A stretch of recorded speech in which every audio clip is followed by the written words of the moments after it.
নমস্কার, ট্রাইব টিভিতে সকলকে স্বাগত। এই মুহূর্তে ঠিক ঘড়ি কাটায় সন্ধ্যে 7টা মানে আপনারা জানেন এক কথায় অঞ্জনের সঙ্গে স্পেশাল শো। আজ কি নিয়ে আলোচনা হবে আপনারা জানেন, একেবারে ইন্ডিয়া জোট নিয়ে যখন তরজা তুঙ্গে তখন সেই মতো অবস্থাতে আজ মমতা বন্দ্যোপাধ্যায়ের বিস্ফোরক এক মন্তব্য, একলা চলনীতি, এবং সেই একলা চলনীতি নিয়েই এখন একেবারে রাজ্য রাজনীতি তুঙ্গে। তার কারণ ইন্ডিয়া জোট নিয়ে যে পরিমাণ যা প্রশ্ন ছিল সেই সব প্রশ্নের মুখে সম্মুখীন হচ্ছেন এখন তৃণমূল কংগ্রেস বনাম কংগ্রেস। এই দুইয়ের মধ্যে বিভেদ একেবারে প্রকাশ্যে। তাই আজ একেবারে এক কথায় অঞ্জনের সাফ প্রশ্ন দেখুন।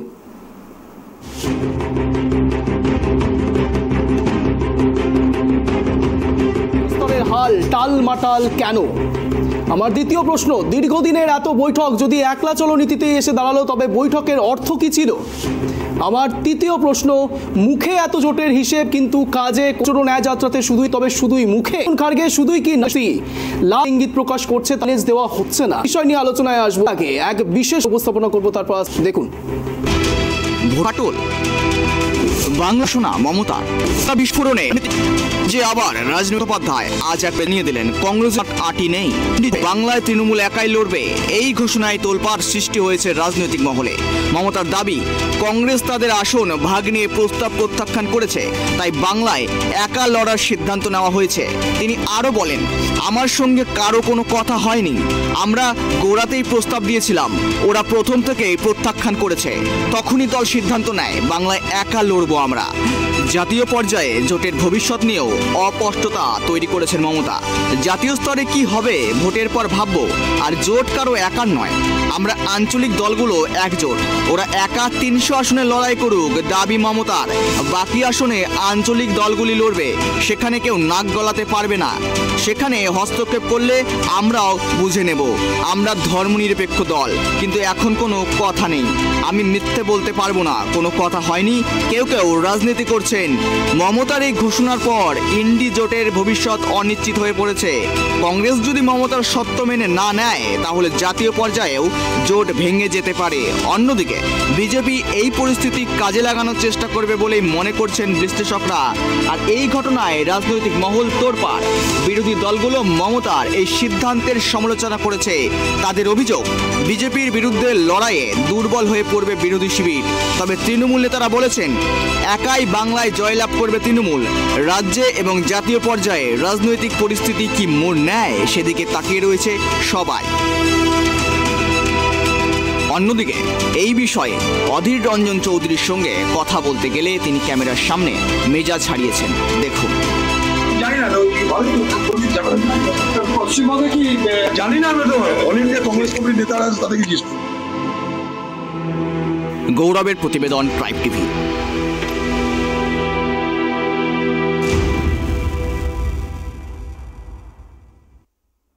কি বুঝলেন বলুন তো যারা এই মুহূর্তে আমাদের দেখছেন? সত্যি এই জোটের একটা মরীচিকা দেখা যাচ্ছে না? এই মরীচিকারই বোঝার চেষ্টা করব, ঠিক কী জন্য এই মরীচিকা দেখা যাচ্ছে, কেন এত ধোঁয়াশা এক ইন্ডিয়া জোট নিয়ে, যখন একেবারে দোরগোড়ায় লোকসভা নির্বাচন, ঠিক তার আগে এই ফাটল সত্যিই কি ইতিবাচক ইঙ্গিত দিচ্ছে, প্রকাশ করছে কোনো ইতিবাচক ইঙ্গিত? আসবো আলোচনায়। একেবারে এই মুহূর্তে আমাদের সঙ্গে স্টুডিওতে জুড়ে রয়েছেন মাননীয় গৌরাঙ্গ চৌহান, তৃণমূল নেতা, এবং একই সাথে আমাদের সঙ্গে রয়েছেন মাননীয় ঐশানী বাগচি, DY5 মেম্বার, এবং আমাদের সঙ্গে অনলাইনে জুড়ে রয়েছেন মাননীয় রতন বালা, কংগ্রেস নেতা, এবং আমাদের সঙ্গে জুড়ে রয়েছেন মাননীয় অম্লান ভাদুরী, বিজেপি নেতা। আপনাদের চারজনকেই জানাই ট্রাইব টিভিতে স্বাগত। এবং প্রথম প্রশ্ন রাখবো একেবারে গৌরাঙ্গবাবুর কাছে। গৌরাঙ্গবাবু, আজ আপনাদের সুপ্রিমো একেবারে মমতা বন্দ্যোপাধ্যায় একলা চলন নীতির ডাক দিয়েছে, তাহলে ইন্ডিয়া জোটের মানে কি ছিল? এই ইন্ডিয়া জোটের মানে কি ছিল গৌরাঙ্গবাবু? এই ইন্ডিয়া জোটের মানে ছিল সমস্ত আঞ্চলিক দল এবং তার পাশাপাশি কংগ্রেস বড় শক্তিশালী দল, যেহেতু গোটা ভারতবর্ষের সমস্ত জায়গায় লড়াই করে, সবাই মিলে একসাথে একটা ঐক্যবদ্ধভাবে জোট করে বিজেপিকে পরাস্ত করা, এবং যে ধরনের সাধারণ মানুষের ক্ষেত্রে প্রতিদিনের যে লুটরাজ হয়েছে চুরি হয়েছে, সাধারণ মানুষের যে অন্যায় অবিচারগুলো হয়েছে এবং প্রত্যেকটা ক্ষেত্রে জিনিসপত্রের দামের যে মূল্যবৃদ্ধি হয়েছে, বেকারত্ব বেড়েছে, তার বিরুদ্ধে প্রধানমন্ত্রী নরেন্দ্র মোদীকে সরানোটাই মূল উদ্দেশ্য ছিল এবং এখনও মূল উদ্দেশ্য রয়েছে। মমতা বন্দ্যোপাধ্যায় পশ্চিমবঙ্গে একলা চলো নীতির ডাক দিয়েছেন। তার কারণটা রয়েছে যে কংগ্রেস সিপিএম মিলে তারা 12টা সিট চায়, পশ্চিমবঙ্গে 12টা সিট তারা চায়, কিন্তু যাদের ভোট পার্সেন্ট 1% না 2%-এ দাঁড়িয়ে রয়েছে তাদেরকে দেওয়া মানে বিজেপিকে জিতিয়ে দেওয়া। সেই জন্য মমতা বন্দ্যোপাধ্যায় ডাক দিয়েছেন এবং তার পাশাপাশি বলেছেন যেখানে যে আঞ্চলিক দলগুলো শক্তিশালী সেখানে কোনো কম্প্রোমাইজ নয়, সেখানে দেওয়া মানে সেই সিট দেওয়া মানে আত্মহত্যার সমান। তার মানে আপনি কি বলতে চাইছেন গৌরাঙ্গবাবু, এইভাবে বিশেষ করে রাজ্য স্তরে কংগ্রেস ইনডিরেক্টলি বিজেপিকে এক্সট্রা মাইলেজ দিচ্ছে? রাজ্য স্তরে বিজেপিকে ইনডিরেক্টলি এক্সট্রা মাইলেজ সেদিনই দিয়েছিল যেদিন সিপিএম এবং কংগ্রেসের পতাকাটা একসাথে লড়াই করেছিল। যারা সিপিএম করতো তারা চলে গেছে বিজেপিতে, যারা কংগ্রেস করতো তারাও চলে গেছে বিজেপিতে, সমস্ত ভোট ডাইভার্ট করে দিয়েছে বিজেপিকে এই দুজন, কংগ্রেসের অধীর চৌধুরী এবং রতন বাবুর থেকে। রতন বাবু, আপনিও শুনতে পেলেন গৌরাঙ্গবাবু কি বলছেন। আপনারা এবং তৃণমূল, আমি ঐশীদির কাছেও আসবো, কিন্তু প্রশ্ন হচ্ছে আপনাদের দুজনের দিকে এক প্রকার তৃণমূল কংগ্রেস এবং সিপিএম এর দিকে আঙুল তুলে দিচ্ছে, বিজেপিকে এক্সট্রা মাইলেজ দিচ্ছেন আপনারা।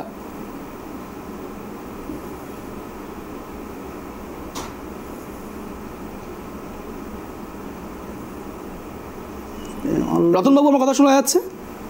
হ্যাঁ বলুন। হ্যাঁ, প্রশ্নটা হচ্ছে গৌরাঙ্গবাবু কি বললেন এতক্ষণ নিশ্চয়ই বুঝতে পেরেছেন, এবং গৌরাঙ্গবাবু সরাসরি যেটা বলছে, তৃণমূলের পক্ষ থেকে এই কথাগুলো বারবার বলা হচ্ছে যে আপনারা বিশেষ করে কংগ্রেস এবং সিপিএম দুজনে মিলে যৌথভাবে বিজেপিকে এক্সট্রা মাইলেজ দিচ্ছেন। দেখুন, ভারতবর্ষে কংগ্রেস যখন প্রতিষ্ঠা হয়েছিল আপনার হয়তো জানা আছে, মাত্র 71 জন মানুষকে নিয়ে জাতীয় কংগ্রেস তৈরি হয়েছিল। সবাই হেসেছিল যে এই 71 জন মানুষ ব্রিটিশকে তাড়াতে পারবে কিনা দেশ থেকে, কিন্তু পরবর্তীতে দেখা গেছে যে ব্রিটিশদেরকে তাড়িয়েছে এই কংগ্রেস।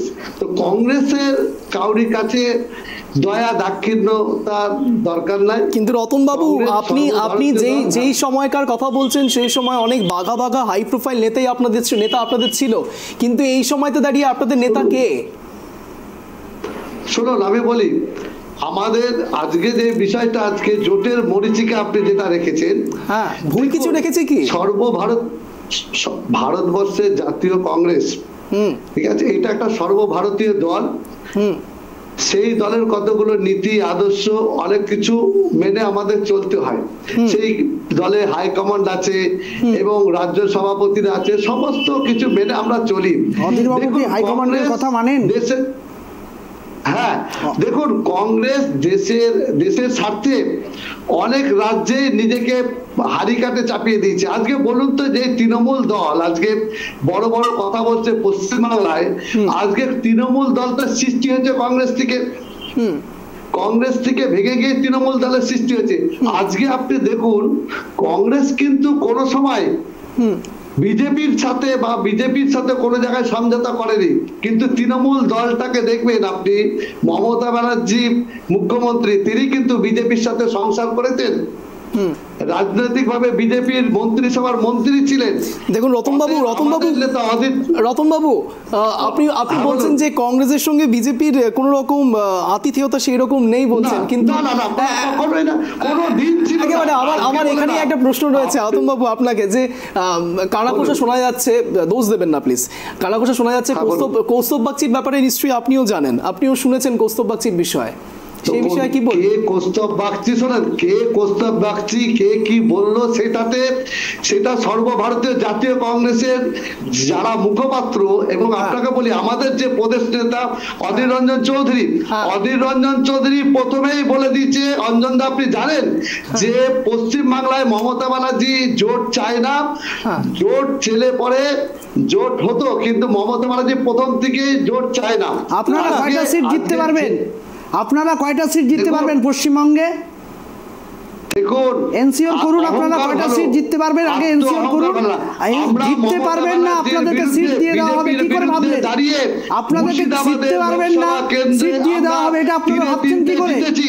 তার মানে বিজেপিকে সিট দিয়ে দেওয়া নয়, আপনার যখন অধীর বাবু যেতেন তখন হচ্ছে প্রধানমন্ত্রী তাকে শাবাশি দেন। মুর্শিদাবাদ জেলায় 3 এমপি সিট জিতেছি, আপনারা বিজেপির সাথে বাংলার কংগ্রেস বিজেপির সাথে যুক্ত, পক্ষপাত দুষ্ট, সেই জন্য তাকে তার সাথে না থাকাই ভালো। শুনুন গৌরাঙ্গবাবু, শুনুন, যার গর্বে সৃষ্টি তৃণমূল কংগ্রেস, গর্ব বিষয় নয়। যারা পলিটিক্যাল, আপনারা সিপিএম এর সাথে জোট ছিলেন, ভিতরে সিপিএম এর সাথে যুক্ত ছিলেন, তাই মমতা বন্দ্যোপাধ্যায় তৃণমূল কংগ্রেস গঠন করেছেন। আপনি ইতিহাস শুনুন, এই তাপতাপ চলবে। বেশ গৌরাঙ্গবাবু আসবো, রতনবাবু আসবো, তার আগে ওই সাইড থেকে আমার একটা প্রশ্ন রয়েছে। সিপিএম আসবো রতনবাবু, আপনাদের সাথে থাকলে বাংলাদেশে সিপিএম গৌরাঙ্গবাবু আসবো, আবারও আপনাদের কাছে আসবো, কিন্তু তার আগে রতনবাবু আসবো। রতনবাবু বেশ আসবো। তার আগে ঐশীদির কাছে আমার একটা প্রশ্ন রয়েছে। একেবারে ইন্ডিয়া জোট নিয়ে যখন কথা হচ্ছে তখন সিপিআইএম এর দিকে একেবারে সরাসরি আঙুল তুলে বসলেন মুখ্যমন্ত্রী মমতা বন্দ্যোপাধ্যায়। মুখ্যমন্ত্রী মমতা বন্দ্যোপাধ্যায় গতকালই, এখন রাম মন্দির নিয়ে কথা হচ্ছে সেই সময়তে মমতা বন্দ্যোপাধ্যায় বলেই বসলেন যে ইন্ডিয়া জোট নিয়ে এত আশাবাদী সবাই, সেই জায়গাতে দাঁড়িয়ে সিপিআইএম এর সরকার বা সিপিআইএম ডিকটেট করছে, সিপিআইএম ক্যাপ্টেনশিপের মতো কাজ করছে, যেখানে ক্যাপ্টেন সিপিআইএম সেখানে তিনি মোটেই থাকবেন না, মোটেই সিপিআইএম এর কথা শুনবেন না। সেই বিষয়ে কি বলবেন আপনি? দেখুন, প্রথমে যেটা বলবো যে একই বৃন্তে দুটি ফুল, বিজেপি আর তৃণমূল, এটা আমরা সবাই জানি। যেখানে মধ্যস্থতার কাজ করছে শুভেন্দু অধিকারী, এখন তিনি বিজেপিতে রয়েছেন, এবং এই রকম একটা পরিস্থিতিতে দাঁড়িয়ে তৃণমূল যে কোনো রকম বিজেপি বিরোধী জোটে থাকবে না সেটাই স্বাভাবিক। সেখানে সিপিএম আছে এবং প্রথম দিন থেকে ইন্ডি জোটের মধ্যে সিপিএম রয়েছে, সেটা তো তিনি প্রথমেই জানতেন। তাহলে এতগুলো মিটিং তিনি অ্যাটেন্ড করলেন কেন? তিনি প্রথম দিন বলে দিতে পারতেন যে থাকবো না, উনি মাঝখানে বসে জোটটাকে ঘোট বানানোর প্রথমে চেষ্টা করলেন। যেমন ভাবে তিনি বিগত দিনের প্রত্যেকটা নির্বাচনে, মেঘালয় থেকে শুরু করে গুজরাট থেকে শুরু করে বিভিন্ন নির্বাচনে, গোয়াতে দেখেছি আমরা কিভাবে তৃণমূল পৌঁছে গিয়ে বিজেপিকে মাইলেজ পাইয়ে দিচ্ছেন। যেখানে যেখানে তৃণমূল আছে সেখানে সেখানে বিজেপি আছে। আজকে পশ্চিমবঙ্গে 34 বছরের বামফ্রন্ট সরকারের পর এই প্রথম 10 বছর তৃণমূলের সরকারের সময় বিজেপি এত বেশি বাড়বাড়ন্ত এবং বিজেপির এত প্রচার, এত কিছু এই যে চলছে, বিজেপি দলকে প্রতিষ্ঠা করেছে এই পশ্চিমবঙ্গের মধ্যে তৃণমূল কংগ্রেস। তো তৃণমূল কংগ্রেস যেখানে থাকবে সেখানে বিজেপি থাকবে। আর বিজেপিকে মাইলেজ দেওয়ার জন্য তৃণমূল প্রথমে ঢুকেছিল ইন্ডি জোটের ভেতরে, ইন্ডি জোটকে ভোট পাকানোর জন্য। দেখুন প্লিজ আমাকে বলতে দিন, উনি যখন বলছিলেন আমি কিন্তু কিছু ইন্টারাপ্ট করিনি, আমাকে বলতে দিন। তো আপনাদের দলের নেতারাই সব রয়েছে যারা তৃণমূলে রয়েছে, আপনি বলুন না, একটার পর একটা নেতার নাম বলতে পারবো যারা বিজেপিতে গিয়ে চুরির দায় থেকে সরে এখন বড় বড় আপনি বলুন তো, কেরালাতে যদি কেরালাতে কংগ্রেসকে সিট দেবেন কতগুলো, আপনি ঠিক আছে ঠিক করতে পারবেন? সেটা তো কেরালাতে আপনি দিবেন, কেরালাতে তো আপনাদের সরকার রয়েছে, সিট পাবে আর সিপিএম কত সিট পাবে সেটা ঠিক করার কাজ আমাদের নয়। কিন্তু কেরালাতে আপনারা তো ক্ষমতা আছে, সেটা কংগ্রেস নেতা হয়েছে, তার পেছন থেকে আপনি যে প্রশ্ন করছেন বৈশাখী আপনাকে আবার বলার সুযোগ দেবো, কিন্তু তার আগে গৌরাঙ্গবাবুর কথা অনুসারে একটা কথা বলবো যে আপনি কেরালার কথা বলছেন, কিন্তু অদ্ভুতভাবে বাংলা এবং পাঞ্জাব এই দুই এখন সর্বশীর্ষে রয়েছে, এবং এই দুই জায়গায় কিন্তু কোনোভাবেই কংগ্রেসের সঙ্গে সিট শেয়ারিং এর সঙ্গে সেইভাবে আপ্লুত নয় বিষয়টাতে। কি বলবেন?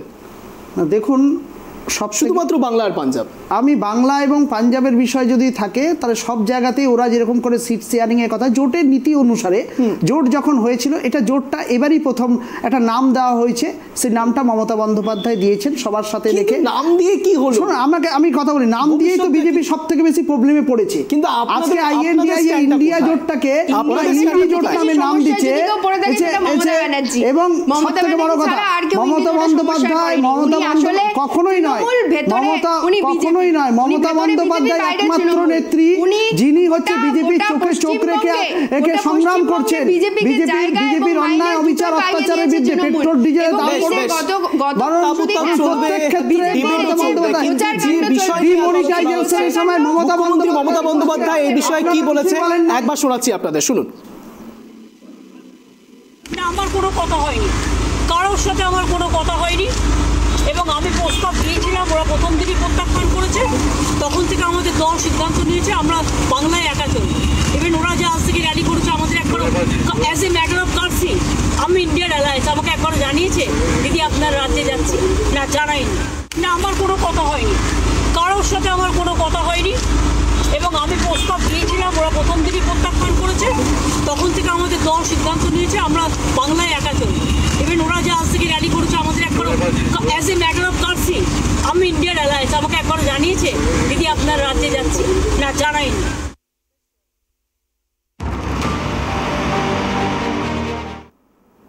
একেবারে সরাসরি চলে যাব রতনবাবুর কাছে। রতনবাবু, আপনি নিশ্চয়ই শুনলেন মুখ্যমন্ত্রী মমতা বন্দ্যোপাধ্যায় কি বলছেন। ওনার প্রশ্নটা কিন্তু অত্যন্ত জাস্টিফাইড। মানে আপনি সত্যি এটাকে কিভাবে ডেসক্রাইব করবেন, যেখানে আপনারা বেশ আসবো প্লিজ গৌরাঙ্গবাবু প্লিজ। একেবারে যখন ভারত জোড়ো ন্যায়যাত্রা আপনারা বের করছেন, রাহুল গান্ধী যখন ভারত জোড়ো ন্যায়যাত্রা বের করছেন, সেই জায়গাতে একেবারে বাংলাতেও তিনি আসবেন, কিন্তু মুখ্যমন্ত্রী মমতা বন্দ্যোপাধ্যায় এই সম্বন্ধে কিছুই জানেন না। যা বলছেন একেবারে ইন্ডিয়া অ্যালায়েন্সের কথা আপনারা বলছেন, কিন্তু অন্যধারে লোকসভা নির্বাচনের আগে আপনারাই ভারত জোড়ো ন্যায়যাত্রা বের করছেন রাহুল গান্ধীকে প্রজেক্ট করে। কি হচ্ছে এটা রতনবাবু? আদৌ ইন্ডিয়া জোট কি এক্সিস্ট করছে, নাকি তলে তলে আপনাদের সবারই আসলে কুর্সি মেন উদ্দেশ্য, কোনটা? না, দেখুন, ভারত জোড়ো ন্যায়যাত্রা যেটা হচ্ছে সেটা হচ্ছে যে এর আগে আপনারা জানেন ভারত জোড়ো যাত্রা কন্যাকুমারী থেকে কাশ্মীর পর্যন্ত হয়েছে, সেটা ভারত জোড়ো যাত্রা রাহুল গান্ধীর নেতৃত্বে হয়েছে। ঠিক সেরকমই আপনার মণিপুর থেকে মুম্বাই পর্যন্ত ভারত জোড়ো ন্যায় যাত্রা হবে।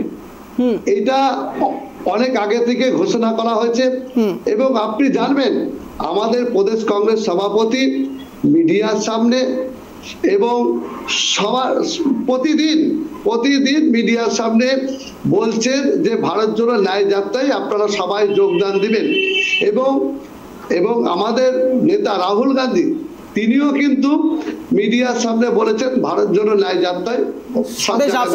আপনাদের প্রদেশ কংগ্রেস সভাপতি অধীর রঞ্জন চৌধুরীকে যখন আমাদের সংবাদ মাধ্যম প্রশ্ন করে, অধীর রঞ্জন চৌধুরী একবার কি বলেছে সেটা আপনাদেরকে শোনাই, শুনুন। আমি জানি না পশ্চিমবঙ্গে কি জানি না, আমি তো অল ইন্ডিয়া কংগ্রেস কমিটির নেতারা তাদেরকে জিজ্ঞেস করবো প্লিজ স্যার। আমি জানি না পশ্চিমবঙ্গে কি জানি না, আমি তো অল ইন্ডিয়া কংগ্রেস কমিটির নেতারা তাদেরকে জিজ্ঞেস করবো প্লিজ স্যার। রতনবাবু নিশ্চয়ই বুঝতে পারছেন অধীর রঞ্জন চৌধুরী, না প্লিজ প্রশ্ন শুনি রতনবাবু, প্রশ্ন শেষ হয়নি। অধীর রঞ্জন চৌধুরী একেবারে অধীরবাবু বলছেন যেভাবে তিনি এক প্রকার প্রজেক্ট করলেন নিজেকে সংবাদ মাধ্যমের সামনে, সেই ক্ষেত্রে তো মানে ওনার মধ্যে চরমতম অভিমান জমে রয়েছে বলে মনে হচ্ছে যে জাতীয় কংগ্রেসের সঙ্গে না আপনি নিজেই বাইটটা শুনলেন এবং বাইটে কিন্তু এটা স্পষ্টত বোঝা যাচ্ছে তিনি একেবারে অভিমানী। না, সেরকম কিছু নাই, শোনেন, সেরকম কিছু নাই।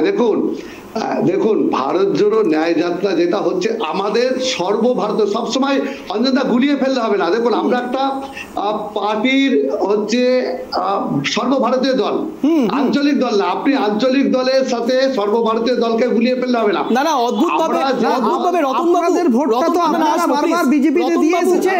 প্রশ্নটা হচ্ছে বাংলার প্লিজ রতনবাবু আসবো, রতনবাবু 10 বছর থেকে আসবো, রতনবাবু আপনি যেটা বললেন না যে জাতীয় সঙ্গে সর্বভারতীয় সঙ্গে স্থানীয় আঞ্চলিক দলগুলোকে না গুলিয়ে ফেলতে, অদ্ভুতভাবে এই স্থানীয় আঞ্চলিক দলগুলোকে নিয়ে আপনারা ইন্ডিয়া জোট করেন আর আমরা কনফিউজড হয়ে যাচ্ছি যে কোনটা সর্বভারতীয় কোনটা আঞ্চলিক। তার কারণ যখন একেবারে তৃণমূলের মুখপাত্র কুণাল ঘোষ বলছেন, তৃণমূলের মুখপাত্র কুণাল ঘোষ বলছেন এখনো তৃণমূলকে সর্বভারতীয় দল। অদ্ভুতভাবে আমরা জানি যে সর্বভারতীয় তকমাটা চলে গেছে তৃণমূল কংগ্রেসে, আমরা কনফিউজড এবার। দেখুন আমাদের বক্তব্য পরিষ্কার অঞ্জন বাবু, আমাদের বক্তব্য পরিষ্কার, বলা হয়েছে যে বিজেপি বিরোধী যে সমস্ত আঞ্চলিক দল আছে তারা সমস্ত দল একসাথে যৌথভাবে এই সরকারের বিরুদ্ধে আমাদের লড়াই, বিজেপির বিরুদ্ধে লড়াই। তাতে যে সমস্ত আঞ্চলিক দল আছে তারা বেশিরভাগ আঞ্চলিক দলগুলোই কিন্তু ভারতবর্ষের জাতীয় কংগ্রেসের পাশে এসে দাঁড়িয়েছে। দুই একটা আঞ্চলিক দল আছে তারা হয়তো তাদের দিক থেকে তারা ভাবছে যে বিজেপির বিরুদ্ধে গেলে হয়তো আমাদের উপর নানা রকম সিবিআই, ইডি বা বিভিন্ন ভাবে চাপ সৃষ্টি হতে পারে, সেটা পশ্চিম বাংলার ক্ষেত্রে হয়তো তারা মনে করছে, কিন্তু সেটা বড় ব্যাপার না, সেটা বড় ব্যাপার না। আমাদের বক্তব্য হচ্ছে পরিষ্কার যে দেখুন কংগ্রেস দল ভারতবর্ষে বিজেপির বিরুদ্ধে প্রথম থেকে লড়াই করে আসছে, আজও লড়াই করে যাচ্ছে, ভবিষ্যতেও লড়াই করে যাবে। আমাদের নীতির লড়াই, আদর্শের লড়াই এই লড়াই থাকবে। আজকে অঞ্জন বাবু বলুন, বাংলায় আপনারা বিজেপির বিরুদ্ধে লড়াই করেন না, বাংলায় আপনারা বিজেপির সাথে লড়াই করেন, বিজেপিকে ভোট পাইয়ে দেন। বাংলায় আপনারা বিজেপির বিরুদ্ধে লড়াই করেন না, লাস্ট 10 বছরে বিজেপির বিরুদ্ধে লড়াই করেননি। বাংলায় আপনাদের ভোট আপনারা বিজেপিকে দিয়েছেন এবং প্রতিদিন দেন। তৃণমূলের বিরুদ্ধে করতে গিয়ে বিজেপিকে দেন, আর বিজেপিতে ভোট সুইং করিয়ে দিয়ে আর ভোট ব্যাক পাচ্ছেন না। আপনারা ভোট ব্যাক পাচ্ছেন না, সেটা আগে বলুন, আসল কথাটা বলুন। ভোট আপনারা দিয়েছেন, আপনাদের বড় বড় নেতারা দিয়েছেন। সংসার করেছে, আরে সংসারের বিষয় না এখানে, সংসার পলিটিক্যালে কেউ কখনো কারো আপন পর হয় না, এটা সেখানেও কিছু নেই।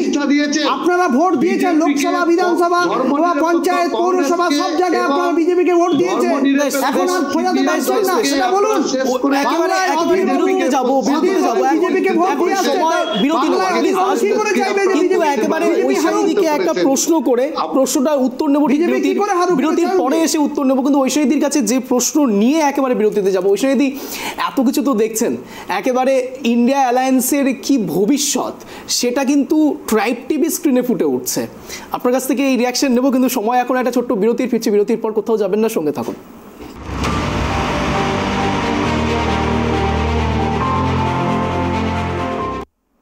জোটের মরীচিকা নিয়ে একটা উত্তর নেওয়ার চেষ্টা করছি। একেবারে আগামী যে এই 1 ঘন্টা ধরে যে চলছে, গত 1 ঘন্টা ধরে, সেই 1 ঘন্টার মধ্যে আদৌ কি সত্যি কোনো রেজাল্ট বেরিয়ে আসবে আমি জানি না। তার কারণ গ্রাউন্ড লেভেল থেকে শুরু করে একেবারে হাই প্রোফাইল নেতা প্রত্যেকের মধ্যে ইন্ডিয়া অ্যালায়েন্স নিয়ে বা এই জোট নিয়ে, এই গাঠবন্ধন নিয়ে যে পরিমাণ প্রশ্ন উত্তর পর্ব এবং বাকবিতণ্ডা জুড়ে রয়েছে, সেখান থেকে আজ সত্যি সত্যি এই প্যানেল ডিসকাশনের নাম রাখতে হয়েছে আমাকে জোটের মরীচিকা। যে প্রশ্ন নিয়ে ঐশানীদির কাছে গিয়েছিলাম ঠিক বিরতির আগে, এখন সেই উত্তর নেব। ঐশানীদি কি বলবেন এই বিষয়ে, ইন্ডিয়া অ্যালায়েন্সের এই ভবিষ্যৎ?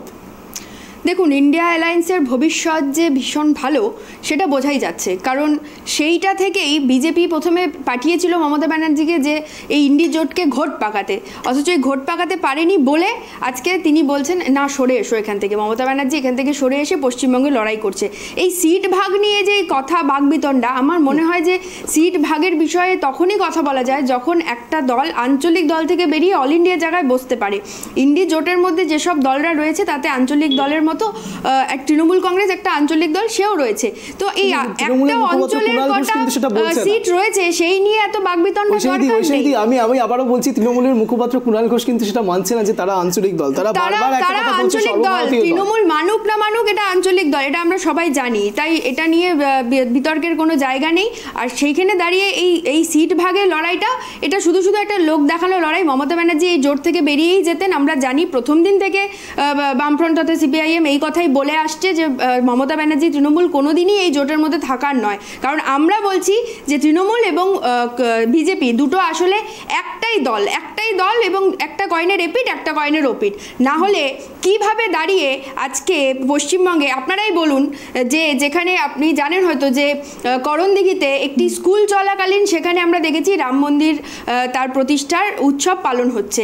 আমি বলছি না ধর্মীয় উৎসব করা যাবে না, করা যাবে, নিশ্চয়ই করা যাবে, যার নিজের ধর্ম শেষে পালন করবে অবশ্যই করবে। কিন্তু একটি স্কুল চলছে, সেই স্কুলের মাঠের মধ্যে কি করে দাঁড়িয়ে একটা ধর্মীয় অনুষ্ঠান হতে পারে, তার পারমিশনই বা কি করে এই রাজ্যের সরকার দিতে পারে?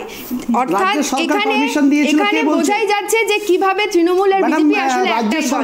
আমরা দেখেছি কিভাবে এই রাজ্যে বিভিন্ন তৃণমূলের বিধায়করা রয়েছে, তারা একসাথে গেরুয়া এবং তৃণমূল পতাকা একসাথে নিয়ে মিছিল করেছে।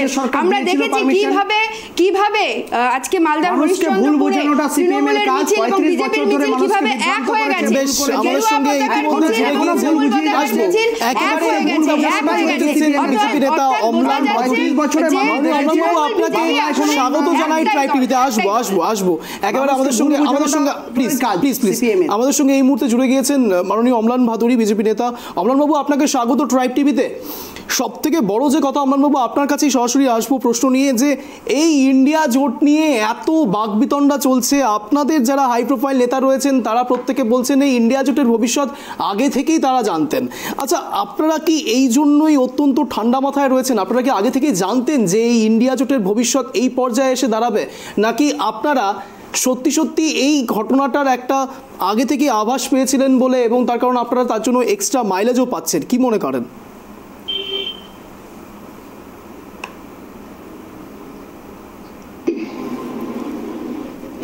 বিশ্বাসযোগ্যতা হারিয়েছে এবং যারা এই ইন্ডিয়া জোটের শরিক তারা নিজেরা সবাই নিজেদের সঙ্গে যজুদার, তারা যুদ্ধে যজুদার। স্বাভাবিকভাবে এই জোট যে সম্ভব না, কারণ প্রত্যেকের নীতি আলাদা, আদর্শ আলাদা, লড়াইয়ের জায়গা আলাদা, নিজের ভোট যেখানে ভোটার যারা আছে এদের সিলেক্টেড তারা সমস্তটাই একই জায়গায় লড়াই করছে। স্বাভাবিকভাবেই এই জোট কোনো সময় দাঁড়াতে পারে না, এটাই পরিষ্কার। এবং এটা সাধারণভাবে যারা রাজনীতি করে তাদের কাছে এটা পরিষ্কার যে এই জোট কোনোভাবেই হতে পারে না, এবং সেই জায়গা থেকেই বিজেপির নেতৃত্বরা এই কথাটা বলছিলেন এবং এটাই বাস্তবে প্রমাণিত। বাবু, আপনি বলছেন যে সবার নীতিগত জায়গা আলাদা, কিন্তু সবাই তো একই কথাই বলছে, বিজেপিকে সরাতে হবে। আপনাদের এটা ভয় করে না যে সবাই মিলে একসাথে একত্রিত হওয়ার চেষ্টা করলেও তারপরে আলটিমেটলি যদিও বা কিছুই হচ্ছে না? তার কারণ আমরা যা দেখতে পাচ্ছি জোটে শুধুমাত্র মরিচিকাই দেখা যাচ্ছে। আপনি কি বলবেন? বিষয়টা যেটা হচ্ছে যে আজকে মোদিজি যেভাবে ভারতবর্ষকে পৃথিবীতে একটা জায়গায় প্রতিষ্ঠা করেছে এবং বিভিন্ন জায়গায় মোদিজির বিকল্প ভারতবর্ষে আর কেউ দেখা যাচ্ছে, স্বাভাবিকভাবে আমাদের কাউকে ভয় পাওয়ার কোনো জায়গাই নেই। এবং ভারতীয় জনতা পার্টির যে ভোট সেটা কিন্তু একটা জায়গায় চলে এসছে। স্বাভাবিকভাবে আমাদের জোট এদের হলো না হলো, ইন্ডিয়া জোট থাকলো করলো, সেটা নিয়ে আমাদের কোনো মাথা ব্যথা নাই। কিন্তু অম্লানবাবু, আপনার কাছে একটা আসবো। অম্লানবাবু, আপনার কাছে একটা স্পেসিফিক প্রশ্ন রয়েছে। অম্লানবাবু, আপনার কাছে একটা স্পেসিফিক প্রশ্ন রয়েছে। আপনারা বলছেন আপনারা অনেক বেশি কনফিডেন্ট, মেনে নিলাম কিছুক্ষণের জন্য আপনারা অত্যন্ত বেশি কনফিডেন্ট, কিন্তু একটা প্রশ্ন আমার করতে ইচ্ছে করছে এই জায়গাতে যে আজকে আপনাদের এই অবস্থা অনুসারে যদি আমি ধরে নিই শুভেন্দু অধিকারী, সুকান্ত মজুমদার, দিলীপ ঘোষ অনেক ব্যক্তিত্ব রয়েছেন, কিন্তু প্রশ্ন হচ্ছে মোহন ভাগবতকে কেন আসতে হচ্ছে এই বাংলাতে? এই একই সাথে আপনাদের হাই প্রোফাইল স্বরাষ্ট্রমন্ত্রী অমিত শাহকে কেন আসতে হচ্ছে? লোকসভা নির্বাচনের আগে যদি খুব গুঞ্জন ভুল না হয় তাহলে অমিত শাহ আবারও আসবেন, কি বলবেন? ভারতীয় জনতা পার্টি একটা জাতীয় রাজনৈতিক দল, এর মূল জাতীয় নীতি নির্ধারণ হয় কেন্দ্রীয় কমিটিতে। স্বাভাবিকভাবে কেন্দ্রীয় নেতারা এখানে আসবেনি, এটাই স্বাভাবিক। এখন তো তৃণমূলের তো কোনো কেন্দ্রীয় নেতা নেই, তারা যে বারে স্টেটে আসবেন তো অম্লানবাবু, তো স্বাভাবিকভাবে এটা হবে। 21 নির্বাচনে হারার পরে দেখা যায়নি, আবার 24 হারার পরে আসবেন তো? বাংলা থেকে হাত গুটিয়ে যাবেন না তো? ডবল ইঞ্জিন ব্যর্থ হবে না তো? 21 নির্বাচনের 200 হারার পরে তো পালিয়ে যাবেন। হারার পরে বাংলাতে তাদেরকে আর ডেলি প্যাসেঞ্জারি করতে দেখা যাবে না। সে তো আপনাদের মুখ্যমন্ত্রী, আমরা সবকটাই জিতবেন বলছেন তো, সবকটা হারবেন, ওভার কনফিডেন্স। জাতীয় দল থেকে রাজ্য দলে স্লো বাট স্টেডি আছে, but wins the race. Slow but steady আছে, বাট উইন্স দ্য রেস। আমি বলে দিচ্ছি, যতই কংগ্রেস বলুক, সিপিএম বলুক, আর বিজেপির সাথে আপনারা যতই যুক্ত থাকুন, বিজেপি আপনাদের সাথে, আপনার সাথে কংগ্রেস সিপিএম যতই যুক্ত থাকুক, বাংলা থেকে একটাও সিট আপনারা পাচ্ছেন না। আর ভারতবর্ষ থেকে আপনাদের বিজয় ইন্ডিয়া জোটই দেবে, এটা আপনাদেরকে বলে রাখলাম। বেশ, একেবারে এই বিষয় নিয়ে আসবো আলোচনায়, কিন্তু তার আগে এই বিষয় নিয়ে আপনারা কল্পনায় আছেন যে জিতবেন, বাংলায় একটাও সিট পাবেন না। আপনারা পেয়ে গেছেন পোলারাইজেশন করে, হিন্দু ধর্ম ভাগাভাগি করে। সুকান্ত মজুমদার এই বিষয়ে কি বলেছে একবার শোনাবো, পারবেন না? প্লিজ আসবো। সুকান্ত মজুমদার কি বলেছে শোনাবো। ইন্ডিয়া অ্যালায়েন্স, এই ইন্ডিয়া অ্যালায়েন্স মোটেও হওয়ার কথা ছিল না। তার কারণ হচ্ছে ইন্ডিয়া অ্যালায়েন্স পলিটিক্যালি পসিবল না, ভায়াবল না, এবং আনন্যাচারাল অ্যালায়েন্স ছিল। কিছুদিন আগে পঞ্চায়েত নির্বাচন হয়েছে, আপনারা সবাই দেখেছেন পশ্চিমবঙ্গে কতজন মারা গেছে কংগ্রেস সমর্থক, তাতেই তৃণমূলের দ্বারাই খুন হয়েছে। এখন গঠবন্ধন উপরে যদি ওরা করে বা কোনো জোট করে, মমতা বন্দ্যোপাধ্যায়, রাহুল গান্ধী এবং সোনিয়া গান্ধী, সীতারাম ইয়েচুরি যদি পাশাপাশি বসে ফিশ ফ্রাই এবং চা খায়, তাতে যদি আপনারা ভাবেন যে নিচের তলার কংগ্রেস এবং সিপিএম কর্মীরা তৃণমূলকে ভোট দেবে জোট করে, এ হওয়া সম্ভব না। পলিটিক্যালি এটা আমার মনে হয় মূর্খতা। স্বাভাবিক মমতা বন্দ্যোপাধ্যায় সেই গ্রাউন্ড রিয়ালিটি বুঝতে পেরেছেন এবং সেই জন্য এই অ্যালায়েন্সে উনি থাকতে চাইছেন না। বাংলার সিপিএম, বাংলার কংগ্রেসও তো এই অ্যালায়েন্সের পক্ষে একদমই কোনো সময়ই তারা ছিলেন না, সেই জন্য এই অ্যালায়েন্স থাকার কথাও না, সেই অ্যালায়েন্স ভেঙে গেছে। এই ইন্ডিয়া অ্যালায়েন্স ভারতবর্ষের ক্ষেত্রেও, আর পশ্চিমবঙ্গ তো ছেড়ে দিন, ভারতবর্ষের পরিপ্রেক্ষিতেও যদি দেখা যায়, ইন্ডিয়া অ্যালায়েন্স এমন একটি নৌকো যার কোনো নাবিক নেই। তো নাবিকবিহীন নৌকো যদি হয়, মানে না নেতা আছে না নীতি আছে, তো স্বাভাবিকভাবে সেই নৌকো কোথাও না কোথাও গিয়ে ধাক্কা মারে, যেখানে পৌঁছানো সেখানে পৌঁছায় না। আপনাদের সবাইকেই একেবারে বিজেপি রাজ্য সভাপতি সুকান্ত মজুমদার কি বললেন সেটা শোনালাম। অদ্ভুতভাবে তিনি একটা কোট আনকোট কথা বললেন, না নেতা আছে না নীতি আছে। রতনবাবুর কাছে আসবো, রতনবাবু কি বলবেন এই বিষয়ে? না নেতা না নীতি, কি বলবেন? বিজেপি যে ভয় পেয়েছে তার প্রমাণ হচ্ছে আপনার ভারত জোড়ো যে ন্যায় যাত্রাটা হচ্ছে, সেই ন্যায় যাত্রা দেখে বিজেপি ভয় পেয়েছে। আজকে রাহুল গান্ধীর যে ন্যায় যাত্রা শুরু করেছে, কাতারে কাতারে লোক, লাখো লাখো লোক রাস্তায় নেমে এসছে। সব ধর্মের, সব বর্ণের, সব জাতির লোক এক জায়গায় নেমে এসেছে। এই লোক দেখে রাহুল গান্ধীর ন্যায় যাত্রাকে আটকানোর চেষ্টা করেছে বিজেপি আসামে, পারেনি আটকাতে। কারণ রাহুল গান্ধী হচ্ছে সেই শক্তি, মনে রাখবেন, যার রক্তে বইছে ইন্দিরা গান্ধীর রক্ত, রাজীব গান্ধীর রক্ত, যে দেশের জন্য তার জীবন উৎসর্গ করেছে, তার যে ঠাকুমার ইন্দিরা গান্ধী, তার রক্ত তার শরীরে বইছে। তাই রাহুল গান্ধীকে দেখে যে ভয় পেয়েছে বিজেপি, তার প্রমাণ হচ্ছে আসামে তারা ব্যারিকেড করে রাহুল গান্ধীকে আটকানোর চেষ্টা করেছে। তবে এইটুকু জেনে রাখবে রঞ্জন দা, যে রাহুল গান্ধীকে তো আটকানোর ক্ষমতা নাই। আর এই বিজেপি সরকারের যে পতন ঘটতে চলেছে তার শুরু হয়ে গেছে রাহুল গান্ধীর ন্যায় যাত্রা থেকে। আমরা বিশ্বাস করি, হ্যাঁ, ইন্ডিয়া জোট, আমরা বলেছিলাম যে সমস্ত রাজনৈতিক দল, বিজেপি বিরোধী রাজনৈতিক দল, তাদেরকে সংঘবদ্ধভাবে লড়াই করার জন্য আমরা আহ্বান জানিয়েছি। সেই জোটে কে এলো না, তার জন্য যে জোট ভেঙে যাবে আমরা এটা বিশ্বাস করি না। আমরা বিশ্বাস করি দুই একটা দল যারা বিজেপির সাথে সমঝোতা করে চলে, তারাই কেবল মনে করে যে জোট ভেঙে যাক বা জোট যাতে না হোক। না, আপনি বলুন তো, শুভেন্দু অধিকারীকে চা খেতে ডাকে আজকে বিরোধী দলনেতা, এটা থেকে তো প্রমাণ হয়ে যায় যে মমতা ব্যানার্জি শুভেন্দু অধিকারীকে চা খেতে ডাকছে 14 তলায় এবং বলছে তোমার বাবা কেমন আছে। তো কই আমাদের কাউকে তো চা খেতে ডাকে না।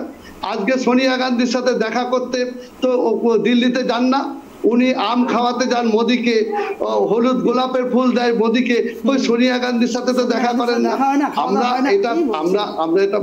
আমরা এটা বিশ্বাস করি না। বেশ, আপনার এই উত্তরটা সবচেয়ে ভালো গৌরাঙ্গবাবু দিতে পারবে, তাই গৌরাঙ্গবাবুর থেকে উত্তরটা দেব। গৌরাঙ্গবাবু আপনাকে উত্তরটা দেবে। গৌরাঙ্গবাবু প্লিজ কি বলবেন এই বিষয়ে? দেখুন, সোনিয়া গান্ধীর সাথে প্রথমে যখন জোটের এই সম্প্রতি কয়েকদিন আগে রাহুল গান্ধীর বাড়িতে এবং সোনিয়া গান্ধীর বাড়িতে দেখা করে এসেছেন, কথা বলে এসেছেন, তারপরে জোটের মিটিংয়ে গেছেন। এগুলা ওনারা যে বাংলায় যে একটা প্রোপাগান্ডা তৈরি করেন, বাংলার কংগ্রেস, জাতীয় কংগ্রেস যে প্রোপাগান্ডা তৈরি করে বেঁচে আছে টিকে থাকতে চায়, কিন্তু তাতে যে তাদেরই লস হচ্ছে আলটিমেটলি, এবং নিজের ভোটটা তো বিজেপিকে দিয়ে আসছে হচ্ছে, ওনারা তো আঙ্গুলটা বিজেপির পদ্মফুলে টিপে আসছেন, তো সেই অভ্যাসটা এখনো যাচ্ছে না। আমি বলি একটা কথা বলি, বাংলায় কি এই জোটটা কি বাংলায় হচ্ছে? এই জোটটা কি বাংলার জন্য? আইএনডিআই এই জোটটা ইন্ডিয়াতে আগামী দিনের প্রধানমন্ত্রী নরেন্দ্র মোদীকে সরানোর লড়াই, সেই লড়াইয়ে আপনারা সাথ না দিয়ে আপনারা 12টা সিট চান। কি করে চান? কোন বেসে চান আগে বলুন। এটা কি অন্যায়? আপনারা চান যে বিজেপি জিতুক, ছাড়ুন। বাংলার জন্য জোট হয়নি, এই জোট আইএনডিএ, মমতা বন্দ্যোপাধ্যায় যে জোট ভেঙে দিয়েছেন এই কথাটা কখনো বলেননি। মমতা বন্দ্যোপাধ্যায় বলেছেন যে আমরা আমাদের সিট শেয়ারিং করব না। জোট ভেঙে দিয়েছেন বা জোটের সাথে নাই, সেই কথাটা কখনো বলেন নাই। আপনারা ভুল ব্যাখ্যা দিয়ে দেওয়ার চেষ্টা করবেন না। মমতা বন্দ্যোপাধ্যায় ইন্ডিয়ার প্রধান মুখ ছিলেন, আছেন এবং থাকবেন। এবং মমতা বন্দ্যোপাধ্যায়কে রাহুল সিনহা এই বিষয়ে কি বলেছে একবার শোনাই, তারপর ঐশাইদির কাছে রাহুল সিনহা কি বলেছেন একবার শোনাবো। কালকে দেখে নিয়ে প্লিজ। মমতা ব্যানার্জির একলা চলো নীতির ফলে আইএনডিএ জোটে এক বিরাট ধাক্কা, ভূমিকম্প নেমে এলো আইএনডিএ জোটে। রাহুল গান্ধী সারা ভারত জুড়ে ভারত জোড়ো যাত্রা করছে। যে নিজের জোটকে জুড়তে পারে না, সে আবার ভারত জোড়ো যাত্রা করছে। আসলে কংগ্রেস, তৃণমূল কংগ্রেস এবং বাকি যে দলরা আছে, কারও বিশ্বাসযোগ্যতা নেই। সেই কারণে আমি মনে করি বিরাট এক ধাক্কা আইএনডিএ জোট খেলো। বিজেপি এমনিতেই 400 পার হতো, এখন এই ঘোষণার ফলে আইএনডিএ জোটে ভূমিকম্প হওয়ার ফলে স্বাভাবিকভাবে ভারতীয় জনতা পার্টির ক্ষেত্রে আরো বেশি সুবিধা হবে। আর এই রাজ্যে কংগ্রেস আর সিপিএম চিৎকার তো করবে, কারণ সিপিএম ভেবেছিল শূন্য অবস্থায় মমতাকে ধরে যদি কিছু পাওয়া যায়, কংগ্রেস যে অধীর চৌধুরী কোনোভাবে জিতবে, কিন্তু অধীর চৌধুরী এখন বুঝতে পারছে আর জেতার আশা নেই। মমতা ছেড়ে দেওয়া মানে অধীর চৌধুরীরও সর্বনাশ। কংগ্রেস আর এই রাজ্যের সিপিএম এর অবস্থা শোচনীয় মমতার এই ঘোষণার ফলে। অতএব ওরা তো চিৎকার করবেই, ওরা এখন আঙুর ফল টক দেখছে, না পেয়ে এখন চিৎকার করছে। আমরা মনে করি বিশ্বাসঘাতকরা যারা দুর্নীতি থেকে বাঁচার জন্য জোট তৈরি করেছিল, তাদের জোটের এই অবস্থায় হয় ব্যক্তিগত স্বার্থে রাজনীতি করে। ঐশাইদি কি বলবেন এই বিষয়ে, আঙুর ফল টক? প্রথমে তো অনেকদিন পরে ওনাকে মিডিয়ার সামনে রাজনীতি কথা বলতে দেখে ভালো লাগছে, আজকে উনি হারিয়ে গেছিলেন। দ্বিতীয়ত বলতে হবে, যদি পশ্চিমবঙ্গে নির্বাচন সঠিকভাবে হয় তাহলে সেই নির্বাচনের ফল কি হবে সেটা আমরা পঞ্চায়েত নির্বাচনের সময় দেখেছি। পশ্চিমবঙ্গে পঞ্চায়েত নির্বাচনে এত গোলাগুলি হচ্ছে, মারামারি হচ্ছে, সেখানে ভোটাররা ভোট দিতে পারছে না, অথচ কেন্দ্রীয় বাহিনী কেন্দ্র থেকে পাঠানোর সমস্যা হচ্ছে। এই ভোট চিত্র আমরা নির্বাচনের সময় দেখেছি। কেন কেন্দ্রীয় বাহিনীর আসতে শুধুমাত্র পশ্চিমবঙ্গেই দেরি হচ্ছে? কেন উনি কারা মমতা ব্যানার্জিকে দুর্গা হিসেবে দেখেছিলেন, কারা বলেছিলেন যে মমতা ব্যানার্জি হচ্ছে আরএসএস এর দুর্গা, সেটা আমরা জানি। তাই এই কথা বললে হবে না যে মমতা ব্যানার্জিকে ধরে পশ্চিমবঙ্গে সিপিএমকে তার নৌকা এগিয়ে নিয়ে যেতে হবে। সিপিএম এর নৌকা পশ্চিমবঙ্গে যথেষ্ট জায়গা জুড়ে আছে এবং সাধারণ মানুষ আজকে যখন এখানে বসে আমি এই কথাগুলো বলছি এবং এই ফিশ ফ্রাই, আম, এই সমস্ত আলোচনা হচ্ছে, তখন মনে হয়ে যায় যে 2023 সালে বিশ্ব ক্ষুধা সূচকে ভারতবর্ষের নাম্বারটা 111তে পৌঁছে গেছে, যেটা 2022 সালে 107 বা 108 ছিল। অর্থাৎ এটা লজ্জা যে ভারতবর্ষ ক্ষুধা সূচকে এতটা নিচে নেমে যাচ্ছে। অর্থাৎ ভারতবর্ষের সাধারণ মানুষ এবং গরিব মানুষ তারা ঠিকমতো দুবেলা পেট ভরেও খাবার পাচ্ছে না। সেখানে দাঁড়িয়ে এই নির্বাচনের ফলাফল কি হবে সেটা আমরা খুব ভালো করে বুঝতে পারছি। সাধারণ মানুষ বিজেপির পক্ষে নেই, আর পশ্চিমবঙ্গের অবস্থা আর ভারতবর্ষের অবস্থা প্রায় একই। ভারতবর্ষে দেখেছি আমরা কৃষকরা কিভাবে আন্দোলন করছিলেন তাদের ঋণ মুকুব করার জন্য, আর পশ্চিমবঙ্গেও কৃষকরা তাদের ঋণ পাচ্ছে না, তাদের ন্যায্য টাকা পাচ্ছে না।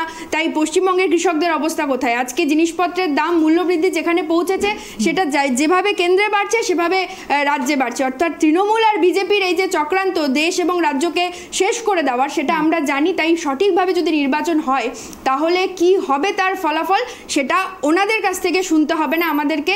আমরা জানি যে সিপিএম, বামফ্রন্ট গোটা দেশে এবং এই রাজ্যে কোন জায়গায় থাকবে সেটা আমরা জানি।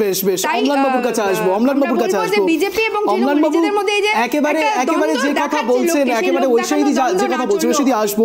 ঐশাইদি বলছেন যে তৃণমূল এবং বিজেপি মানে এক কথায় দুজন একই বৃন্তের দুটি কুসুম। এর আগেই বলেছে, তখন আপনি ছিলেন না। কিন্তু প্রশ্ন উঠছে, আজ রাহুল সিনহা, আপনাদেরই দলের লোক, একেবারে বিজেপি নেতা রাহুল সিনহা বলছেন মমতা বন্দ্যোপাধ্যায় একলা চলো নীতি নেওয়ার জন্যে, মমতা বন্দ্যোপাধ্যায় সরে যাওয়ার জন্যে বাকিরা আঙুর ফল টক ভাবছে। তার মানে কি কোনো এক জায়গাতে আপনারা এটা মেনে নিয়েছেন যে ইন্ডিয়া জোটের সব থেকে বড় মুখ সত্যি সত্যি মমতা বন্দ্যোপাধ্যায় হতে পারত? না, আমার এই বিষয়ে আমার একটা অবজারভেশন আছে, সেটা হলো রাহুল গান্ধী যে যাত্রাটা করছে সেই যাত্রাটা পশ্চিমবঙ্গে আসছে না। তিনি বিশেষত পশ্চিমবঙ্গের যে সমস্ত সংখ্যালঘু অধ্যুষিত জেলা আছে সেই জেলাগুলো দিয়ে তিনি যাবেন দিক করেছেন। আর এটাতে তৃণমূল ভয় পেয়েছে যে এই সংখ্যালঘু ভোটটা তৃণমূলের হাত থেকে কংগ্রেসের দিকে না চলে যায়, এবং সেই কারণেই আজকে মনে হয় তিনি এই কথাটা ডিক্লেয়ার করেছেন। ওনারা কংগ্রেস আর তৃণমূল সংখ্যালঘু ভোটে কে ভাগ বসাবে এইটা নিয়ে লড়াই করছে। এখানে আমাদের ভারতীয় জনতা পার্টির খুব একটা মাথা ব্যথা নেই। আমাদের ভোট ব্যাংক সিকিউর আছে এবং আমরা এদের জোট হলেও আমরা যে ভোট পাবো, জোট না হলেও ভোট পাবো, এটা নিয়ে কোনো এখানে কোনো সংশয় নেই। আজকে ভোট যদি সিকিউর, আমি বলি ভোট যদি সিকিউর থাকতো তাহলে উত্তরবঙ্গে কয়েকটা সিট আপনারা পেয়েছিলেন পোলারাইজেশন করে বা হিন্দু ধর্ম এনআরসির ভয় ভীতি দেখিয়ে গত লোকসভা নির্বাচনে। এবছর দেখলেন যে সেগুলো আর চলবে না, চলে গেছেন দক্ষিণবঙ্গে আর ওদের কিছু চাল কেলেঙ্কারি, রেশন কেলেঙ্কারির নামে। আজকে কি হয়েছে? শেখ শাহজাহান কি হয়েছে? শেখ শাহজাহানের বাড়িতে তো আপনার ইডি সিবিআই ভয় দেখিয়ে করছেন এতদিন ধরে। ইডি সিবিআই কি শূন্য হাতে ফিরে এসেছে। শেখ শাহজাহান নিয়ে এত প্রোপাগান্ডা এবং হচ্ছে আপনারা নিউজ চ্যানেলে ভরিয়ে দিলেন শেখ শাহজাহান। আজকে জিরো হাতে ফিরে আসতে হলো কেন? আপনাদেরকে উত্তর দিতে হবে না? গোটা ভারতবর্ষে ইডি আর সিবিআই এর ভয় দেখায় আপনারা সব জায়গায় টিকে থাকতে চান, পশ্চিমবঙ্গে টিকে থাকতে চান। লজ্জা করা ওরা। বা গোটা ভারতবর্ষের হচ্ছে বেসরকারিকরণ করেছেন, দ্রব্যমূল্য বৃদ্ধি করেছেন, পেট্রোল ডিজেলের দাম বৃদ্ধি করেছেন, বেকারত্ব 1 মিলিয়ন বেকারত্ব তৈরি করেছেন আপনারা, যেখানে বলেছেন প্রতি বছর 2 কোটি চাকরি দিবেন। 35 বছরে আপনারা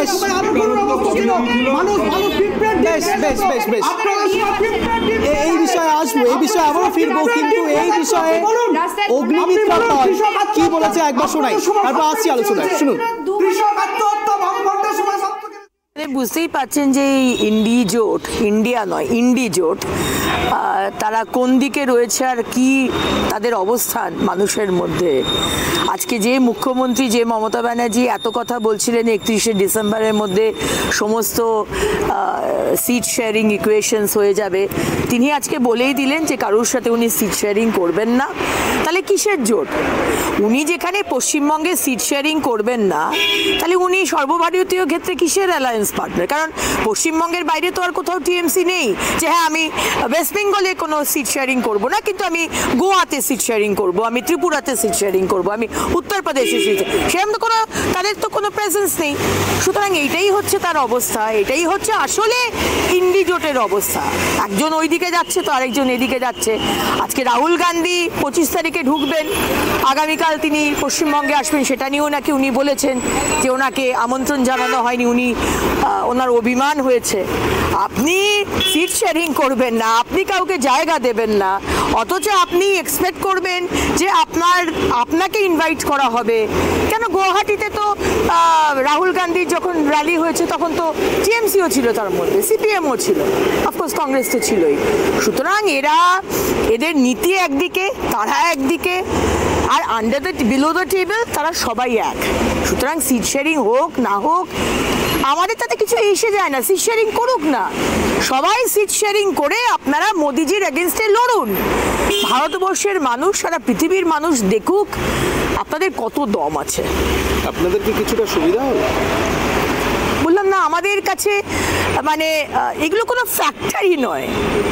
মমতা ব্যানার্জি সিট শেয়ারিং করলেন না করলেন, ইন্ডি জোট সবাই মিলে সিট শেয়ারিং করলেন, বিশালভাবে ইউনাইটেডলি তারা লড়লেন, কিছু। এবারে এই সব বিষয় নিয়ে যখন একেবারে রাজ্য রাজনীতি তোলপাড় হচ্ছে, তখন অদ্ভুতভাবে কংগ্রেসের সাধারণ সম্পাদক জয়রাম রমেশ কি বলে বসলেন জানেন? একেবারে বলা যেতে পারে ড্যামেজ কন্ট্রোল করলেন। কি বললেন একবার শোনাই, শুনুন। आपने ममता जी का पूरा बयान नहीं पढ़ा। ममता जी का पूरा बयान है हम बीजेपी को हराना चाहते हैं, हम बीजेपी को हराने के लिए कोई कदम पीछे नहीं लेंगे। उसी भावना के साथ हम पश्चिम बंगाल में प्रवेश कर रहे हैं। जब हम लंबा सफर कर रहे हैं, एक लंबा सफर है, रास्ते में कभी कभी स्पीड ब्रेकर आ जाते हैं, कभी कभी लाल बत्ती आ जाती है। इसका माने नहीं है कि हम सफर से हम पीछे हट जाएं, चलता रहता है। स्पीड ब्रेकर को हम पार करते हैं, लाल बत्ती हरी बत्ती बन जाती है।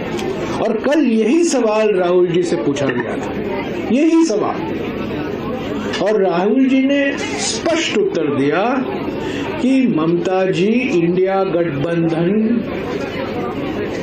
टीएमसी और ममता जी विशेष रूप से, क्योंकि वो एक बड़े नेता हैं, टीएमसी के नेता हैं, भारत के बंगाल के नेता हैं, देश के नेता हैं, इंडिया गठबंधन का एक बहुत महत्वपूर्ण स्तंभ तृणमूल कांग्रेस।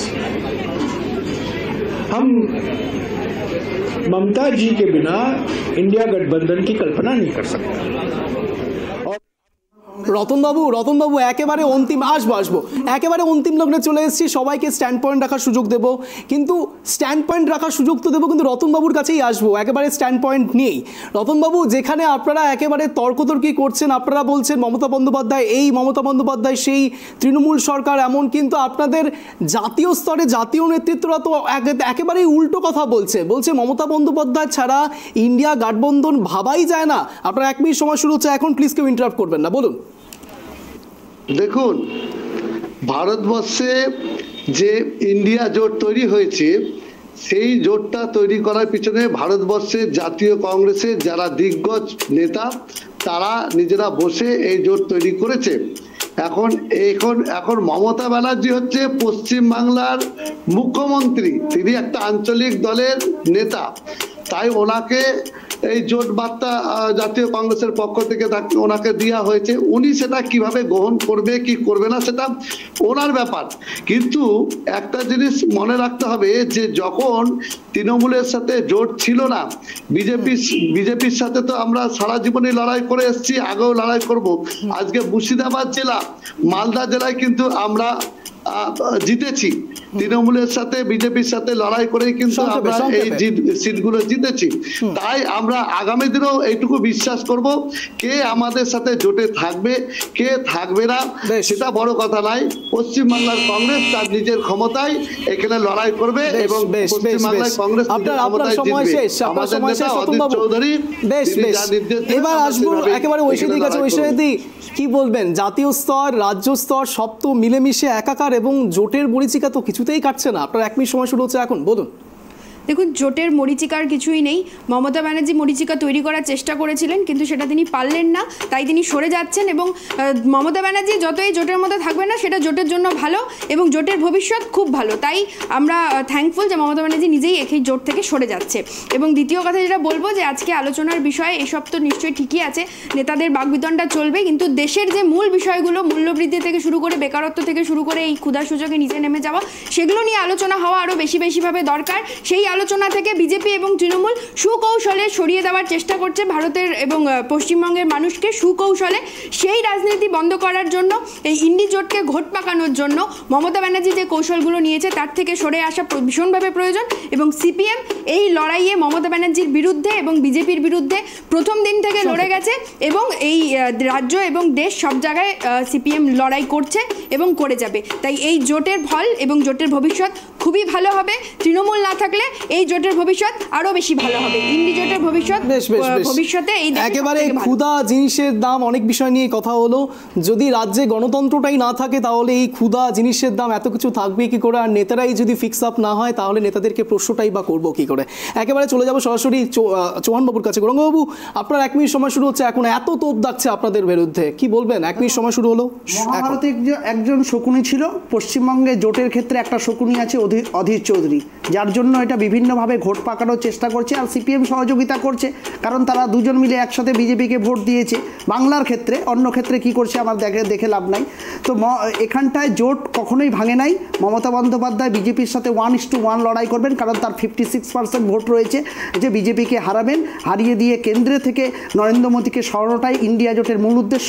আর ইন্ডিয়া জোটের মূল নেতা নেত্রীরা যেরকম বলছেন যে মমতা বন্দ্যোপাধ্যায় হচ্ছে এই জোটের প্রধান মুখ। সুতরাং আগামী দিনে নির্বাচনে, মানে 24 নির্বাচনের প্রধান মুখ হয়ে দেশব্যাপী তিনি যদি প্রচার করেন, ডেফিনেটলি নরেন্দ্র মোদীর হিংসাত্মক ধর্মবিরোধী এবং মানুষে বিভেদ সৃষ্টি করা, ধর্মে হানাহানি সৃষ্টি করা এবং ধর্মকে সামনে রেখে ভোট জেতার যে খুব প্রয়াস এবং সাধারণ মানুষের কাজ না করে জেতার চেষ্টা, এটা ব্যর্থ হবে। আগামী দিনে নতুন প্রধানমন্ত্রী অবশ্যই পাবে ইন্ডিয়া জোটের মাধ্যমে। বেশ, গৌরাঙ্গবাবুর কথা শুনে অনেকেই হয়তো আপ্লুত হবে তৃণমূল কংগ্রেসে যারা এই দর্শক এখন দেখছেন, কিন্তু মুশকিল হলো ইমোশন দিয়ে পলিটিক্সটা চলে না, স্ট্যাটিস্টিক্স দিয়ে চলে। একেবারে চলে যাব অম্লানবাবুর কাছে। অম্লানবাবু, আপনার 1 মিনিট সময় শুরু হচ্ছে এখন, কি বলবেন? বিষয়টি হচ্ছে নরেন্দ্র মোদীজি গত প্রায় 10 বছরের ভারতবর্ষের যে বিভিন্ন প্রকল্পগুলো করেছে, তার থেকে জনসাধারণ যেভাবে উপকৃত হয়েছে, যে প্রধানমন্ত্রী আবাস যোজনা থেকে আরম্ভ করে যে বিভিন্ন প্রকল্প, বেকারদের জন্য পিএম বিশ্বকর্মা যোজনা, বিভিন্ন যে প্রকল্প, এই প্রকল্প থেকে সাধারণ মানুষ যেভাবে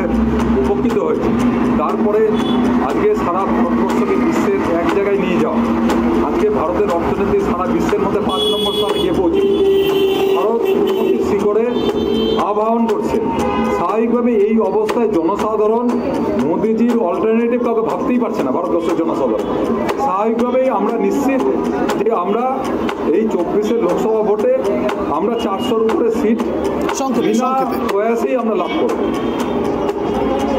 বেশ বেশ সংক্ষিপ্ত সময়ের আগেই আপনি শেষ করেছেন। আপনাদের চারজনকেই জানাই অন্তিম লগ্নে এসে ট্রাইব টিভিতে জয়েন করার জন্য, এক কথা মঞ্চে আসবার জন্য অশেষ ধন্যবাদ। কিন্তু যে কথা বলে আজকের এই স্পেশাল শো শেষ করতে হচ্ছে, মূলত যে বিষয়ে বা যে বিষয়কে কেন্দ্র করে এত আলোচনা হয়, সত্যি যদি এই জোটের মরীচিকা থেকেই যায় তাহলে গণতন্ত্র এবং জনতা জনার্দন দুজনের কাছেই সত্যি সত্যি এক বড় সড়ো প্রশ্নের সম্মুখীন হতে চলেছে সবাই।